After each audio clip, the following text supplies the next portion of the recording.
Assalamualaikum warahmatullahi wabarakatuh. Innal hamdalillah nahmaduhu wa nasta'inuhu wa nastaghfir wa na'udzu billahi min shururi anfusina wa min sayyiati a'malina. Man yahdihillahu fala mudilla lah wa man yudlil fala hadiyalah. Ashhadu an la ilaha illallah wahdahu la syarika lah wa ashhadu anna Muhammadan abduhu wa rasuluh. Qala Allah tabaraka wa ta'ala fil Qur'anil Karim, ya ayyuhalladzina amanu taqullaha haqqa tuqatih wa la tamutunna illa wa antum muslimun. Wa qala ta'ala, ya ayyuhan nasu taqu rabbakumul ladzi khalaqakum min nafsin wahidah wa khalaqa minha zawjaha wa batha minhuma rijalan katsiran wa nisaa'a wattaqullaha alladzi tasaaluna bihi wal arham innallaha kana 'alaikum raqiba. Wa qala aidan, ya ayyuhalladzina amanu taqullaha wa qulu qawlan sadida yuslih lakum a'malakum wa yaghfir lakum dhunubakum wa man yuti'illaha wa rasulahu faqad faza fawzan 'azima. Amma ba'd, fa inna asdaqal hadithi kitabullah wa khairal hadi Muhammadin sallallahu alaihi wasallam wa syarral umuri muhdatsatuha fa inna kulla muhdatsatin fid din bid'ah wa kulla bid'atin dhalalah wa kulla dhalalatin fin nar. Ma'asyiral muslimin a'azzani Allah wa iyyakum. Segala puji bagi Allah Subhanahu wa taala yang telah memberikan kita begitu banyak kenikmatan sehingga kita tidak mampu untuk menghitungnya.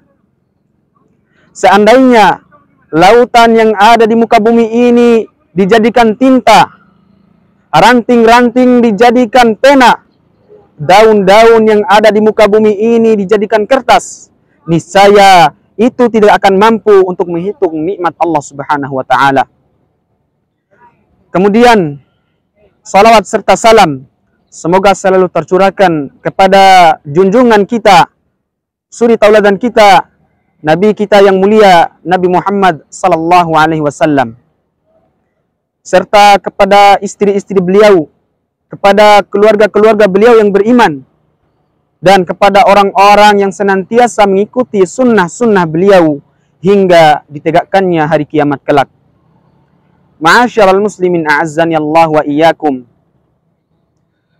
Mari kita merenung sejenak tentang apa yang sering kita dengar, yang sering kita saksikan, bahwasanya banyak saudara-saudara kita yang telah dipanggil oleh Sang Pencipta, yakni Allah Azza wa Jalla. Dan tentunya hal ini kita tidak bisa kita pungkiri bahwasanya setiap insan, setiap manusia pasti akan merasakan yang namanya kematian. Allah Subhanahu wa taala berfirman, kullu nafsin dha'iqatul maut. Setiap yang berjiwa pasti akan merasakan kematian. Ma'asyiral muslimin a'azzani Allah wa iyyakum. Kematian adalah sesuatu yang pasti kita hadapi, sesuatu yang tak bisa kita lari darinya, sesuatu yang menjadi gerbang kehidupan dunia menuju kehidupan akhirat adalah kematian. Allah Subhanahu wa taala berfirman di dalam Al-Qur'an surat Al-Baqarah ayat ke-28. Allah Subhanahu wa taala berfirman, "Kaifa takfuruna billahi wa kuntum amwatan fa ahyaakum, tsumma yumitukum, tsumma yuhyikum, tsumma ilaihi turja'un." Bagaimana kamu ingkar kepada Allah padahal kamu tadinya mati, lalu Dia menghidupkan kamu, kemudian Dia mematikan kamu lalu menghidupkan kamu kembali, kemudian kepadanya lah kamu akan dikembalikan.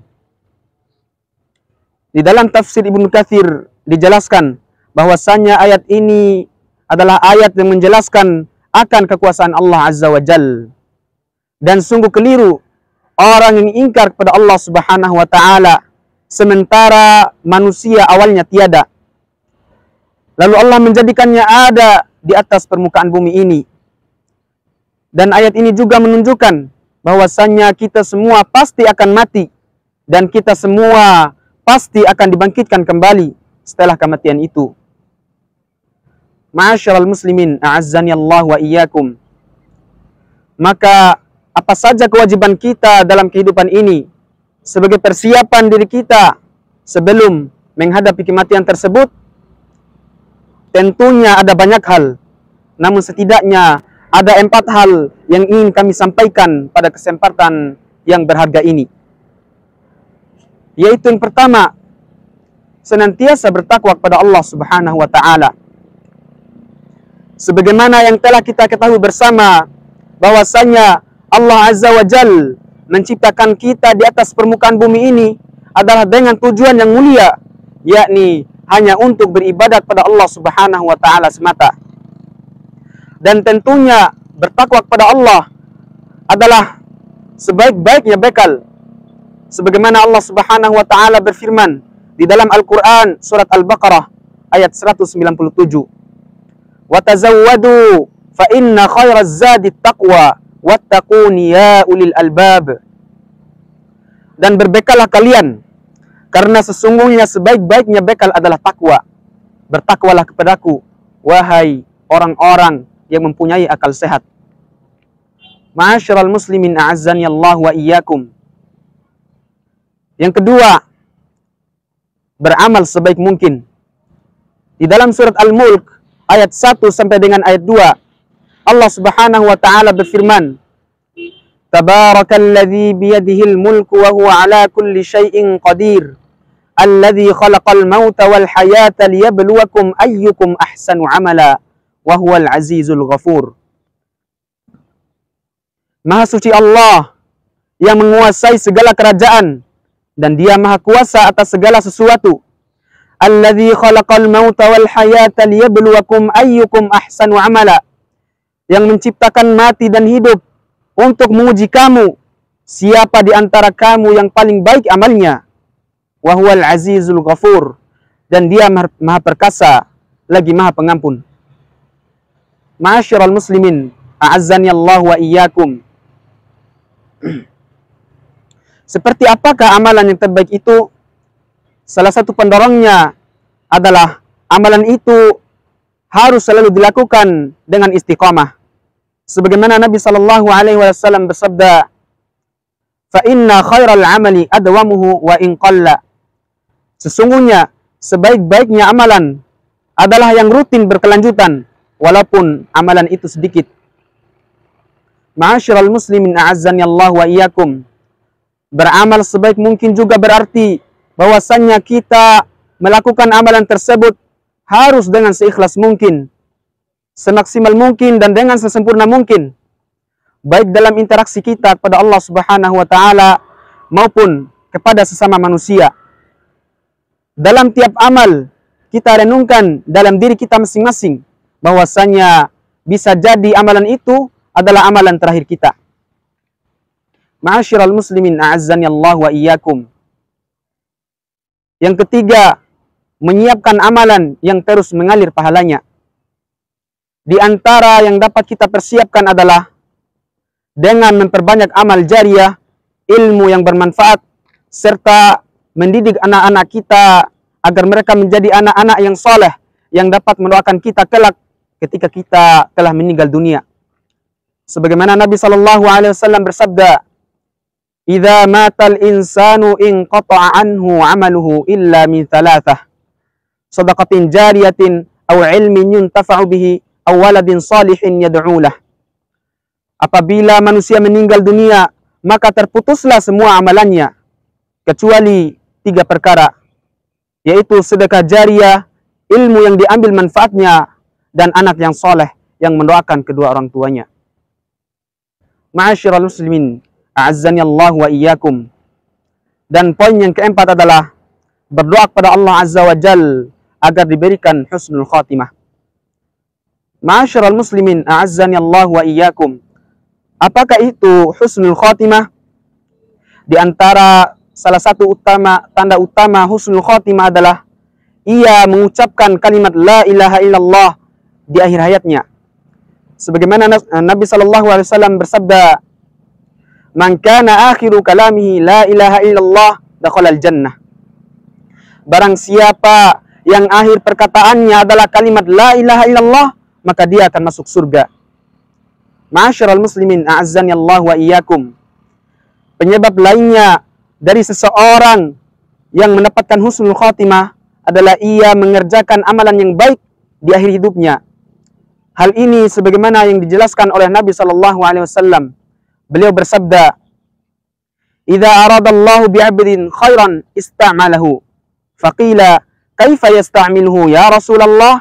Qala, "Yuwaffiquhu li'amalin salihin qabla al-maut." Apabila Allah Subhanahu wa taala menghendaki kebaikan kepada seorang hamba, niscaya Allah Subhanahu wa taala akan membuatnya beramal. Para sahabat pun bertanya, "Kaifa yasta'miluhu ya Rasulullah?" Bagaimana membuatnya beramal wahai Rasulullah? Beliau bersabda, "Yuwaffiquhu li'amalin salihin qabla al-maut." Allah akan memberinya taufik sehingga dia dapat melakukan amalan saleh sebelum ia meninggal. Ma'asyiral muslimin, a'azzani Allah wa iyyakum. Selain berusaha dengan segenap amal saleh untuk mencapai husnul khatimah, kita juga harus selalu berdoa kepada Allah Subhanahu wa taala agar Allah Subhanahu wa taala mewafatkan kita dalam keadaan husnul khatimah. Akhirnya, marilah kita berdoa kepada Allah Subhanahu wa taala. Mudah-mudahan Allah Subhanahu wa taala menjadikan kita hamba-hamba yang berhasil dalam menyiapkan diri sebelum menghadapi kematian.